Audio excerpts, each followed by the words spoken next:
Rabatoko lasy tompoko vavy saorana iatrany ianao tsy misaraka amin'ny fahita lavitra ma TV amin'ity takariva ity manasanao anaraka ny fampahalalam-baovao hatramin'ny farany fanombohan'ny dinika izay iarahan'ny Ffkm amin'ireo solotenan'ny ankolafy kely efatra eto amin'ny firenena ny fanon-kevitra samihafa mahakasika ny fitsanganan'ny ratsa-mangaika ny CES vaovao eto amin'ny firenena ary tafiditra anatin'ny vanim-potoanan'ny fialan-tsasatra isika dia ny fiatrehan'ny fianakaviana tsirairay izany vanim-potoanan'ny ny fialan-tsasatra izany santionany amin'ny entina amintsika ihany ireo fa dia manasanao anaraka ny fampahalalam-baovao hatramin'ny farany nanomboka tamin'ity androany ity ny dinika izay iarahan'ireo solotenan'ny ankolafy kely efatra izay ny karakarain'ny Ffkm mandritra ny 3 andro moa no anatanterahana ity dinika ity etsy Vohipiraisana ny andindinin'izay tanteriny vola ravoavy eo amin'ny sariny Tsirakotarson.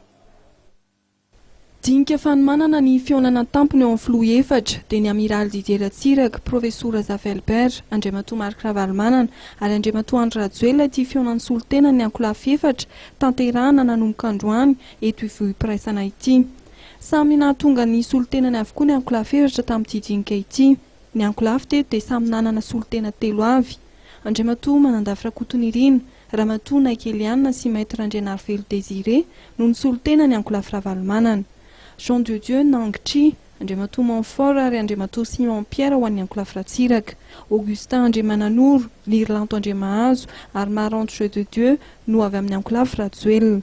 Profesora Miandrosoa Jean Marcel, andriamatoa Imbikanankely ary profesora Paul Rajanary Velo ho an'ny ankolafy Savelper. Izy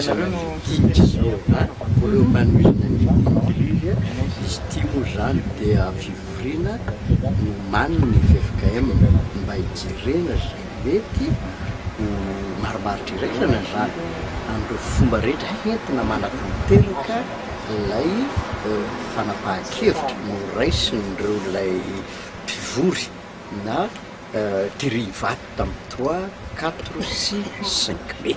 Zay ihany zany ka mbola vomamoka androany maraina moa zany izy dia mpamola volana zay zany ny rehetra zao fa mbola mitohy hatramin'ny azoma izy inona mirosomoramora dinika inona zao no mety zavatra efa dinina zavatra efa dinina dia ahoana fomba hitondrana ity fivoritsika ity sasisa zany hoe everika fa mahafinaritra aloha anatin'ny fifankatiavana tanteraka.